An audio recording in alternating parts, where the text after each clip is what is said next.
Okay, number 5. You shall not drink intoxicating liquor immediately during or before his tour of duty. Okay, sa atin as security, mahigpit na ipinagbabawal ang pag-inom ng alak habang nakatalaga o pagkatapos na nag-duty. Okay, anong purpose? Ang purpose po nito, kapag halimbawa, bago ka dumuty, meron ka pang hangover, meron ka pang lasing ka pa, meron pang epekto yung alcohol dun sa katawan mo, yung lakad natin po maaapektuhan. Okay?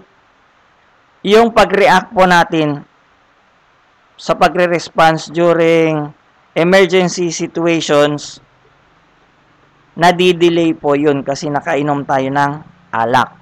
Okay, example, yung simpleng paglakad na lang din natin kapag halimbawa lasing tayo, yung kalsada lumiliko, hindi yung tao. Okay? Yung kalsada ang lumiliko, hindi yung tao. Pero, joke lang yun.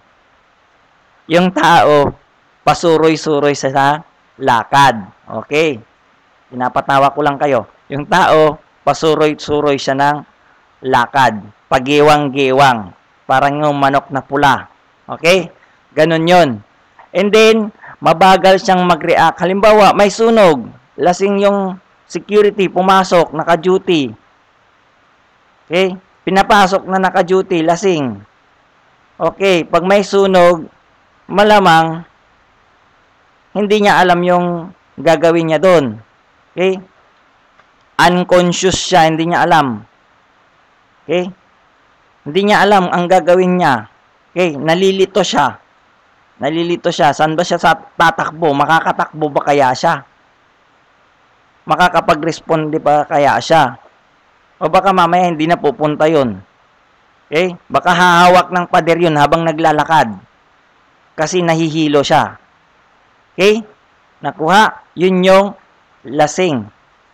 Okay? Ganun yung reaction pag lasing. O kaya, pumasok siya ng lasing, may hawak siyang baril, may issue siyang baril, baka mamaya mamamaril siya.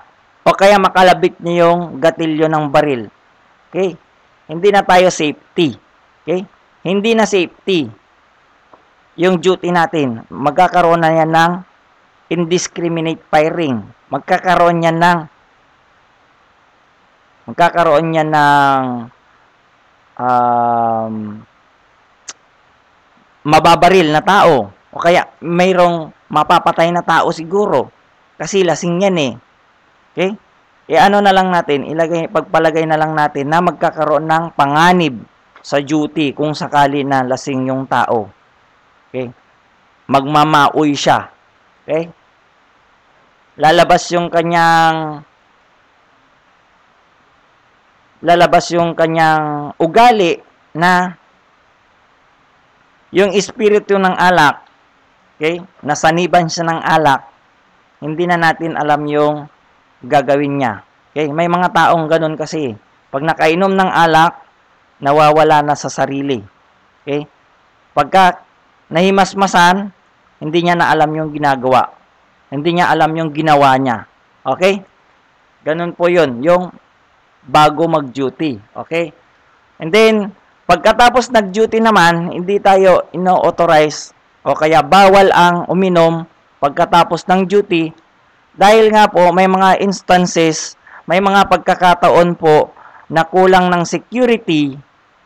Okay, on the spot, on call tayo. Kailangan yung tulong natin ng kasamahan nating gwardiya. Okay? Dahil si Mrs. na ospital, si Mrs. manganganak, si Mrs. nagkaroon ng emergency. Okay? Si 5'9", kaya si Lady Guard nagkaroon ng emergency, single mom siya, pero yung anak niya nasa kanya, kailangan niyang itakbo sa ospital. Okay? O kaya si 5'9" na lalaki, si security guard, yung anak niya nasa kanya, kailangan niyang itakbo yung anak niya sa ospital, o kaya yung sa mga magulang, kailangan itakbo sa ospital, yun yung case-to-case basis. Okay? No? Case-to-case basis. Kailangan natin ng reinforcement pagka ganun. Dahil kulang ng tao, ayaw din ni security agency na makulangan ng tao dahil po ang deployment ng security dapat tama o sapat. Hindi pwedeng makukulangan ng security. Hindi kailangang mabubutasan yung deployment ng security. Dahil pagka nagkaroon ng butas o kaya nagkulang ng security, magbabayad po ang security agency. Magkakaroon ng penalty si security agency. Siya ngayon ang magbabayad kay kliyente o kay kumpanya dahil hindi nasunod yung tamang deployment ng tao.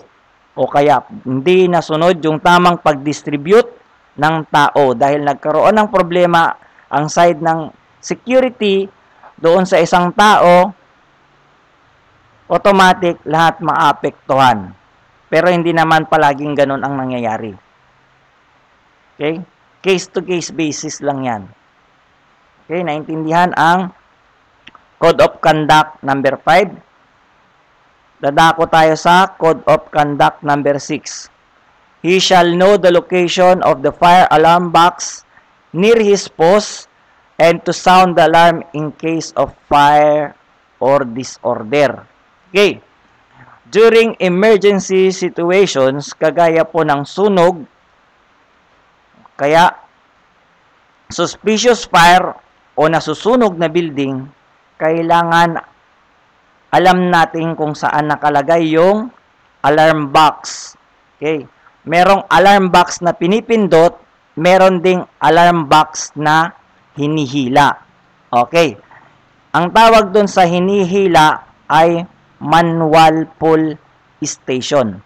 Manual mo siyang hinihila, manual mo siyang hinahatak. Yun yung manual pull station. Okay? Uulitin ko, manual pull station. Yung iba, pinipindot lang yun.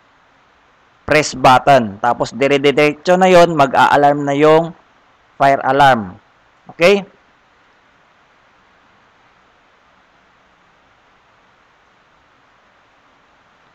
Hindi lang fire alarm ang natin, ang example ng emergency situation. Ganun din sa pagkakataon na nagkakaroon ng lindol, nagkakaroon din tayo ng alarm. Okay? Kailangan evacuate yung building. Pag nasusunog yung building o kaya may sunog sa building, i-evacuate natin yung building. Kapag halimbawa nagkaroon ng lindol, kailangan evacuate din yung building. O kaya nagkaroon ng bomb threat, kailangan i-evacuate din yung building. Okay? Ganun po yun. At paano natin malalaman yung location ng fire alarm box na malapit sa ating pinagdudutihan o kaya malapit sa ating post? Nalalaman po natin yan sa panahon na bago tayo mag-duty o bagong tanggap pa lang tayo na security, bagong deploy pa lang tayo na security, nagkakaroon kasi tayo ng on-the-job training or OJT. Yun yung familiarization sa location ng inyong area of responsibility o kaya ang detachment o kumpanyang babantayan mo. Kailangan ikutin mo yan. Okay? Magsusurvey ka muna bago ka mag-duty. Halimbawa, nagkaroon ng problema, guard, paandarin mo yung generator. Ngayon, hindi ka nag-OJT, hindi mo alam kung saan nakalagay yung generator. Saan ka pupunta? Aakyat ka ba? Iikot ka ba? Oh. Ganon yun. dapat alam mo din kung saan nakalagay yung mga fire extinguisher. Kasi nga, dito sa Code of Conduct number 6, fire. Number 1, fire. Ang nakalagay dito, fire. Okay? Or disorder. Okay? Fire. Sa fire, dapat alam mo kung saan nakalagay yung mga fire equipment natin, kagaya ng fire extinguisher, kagaya po ng fire hose cabinet, asan sila nakalagay, asan ang location nun. Kailangan tandaan natin kung saan nakalagay ito. Okay? Saan yung fire exit natin. Okay? Then, sa pagbibigay ng babala, hindi basta-basta ibibigay kaagad ang babala na sunog, sunog! Sisigaw tayo, sunog, sunog. Yung pala, false alarm lang yun. Okay, pag sigaw natin ng sunog, nagpanic, na-alarma lahat ng mga tao, nagkaroon tayo ng casualty lalo. Okay? Pero false alarm lang yun. Kailangan gawin natin ng maayos. Maging sunog man yan, maging bomb threat man yan, maging earthquake man yan, o kaya lindol, kailangan ayusin natin yung pagbibigay ng babala. Okay? Dapat ayusin natin. Okay? Pag, halimbawa, sunog, okay, suspicious fire pa lang, automatic si security guard as first responder, dala-dala niya na kaagad yung fire extinguisher. Okay? Dala-dala niya kaagad yung fire extinguisher. Magbe-verify pa lang ng suspicious fire. O kaya yung namomonitor na may sunog daw o nadidetect ng smoke detector. Automatic, magdadala si security guard ng fire extinguisher, tatakbo siya, hindi siya maglalakad, kailangan tatakbo siya. Double time palagi. Tatakbo siya, pakiramdaman niya yung pintuan bago niya bubuksan, taas ng pintuan, gitna ng pintuan, at ibabang bahagi ng pintuan. Okay, pakikiramdaman niya. Gamit niya yung likod na kamay. Hindi yung likod na bahagi ng kamay, hindi yung palad. Okay? Sa likod ng palad. Yun yung ididikit doon sa may pintuan, pakiramdaman niya sa taas, bahagi ng pintuan,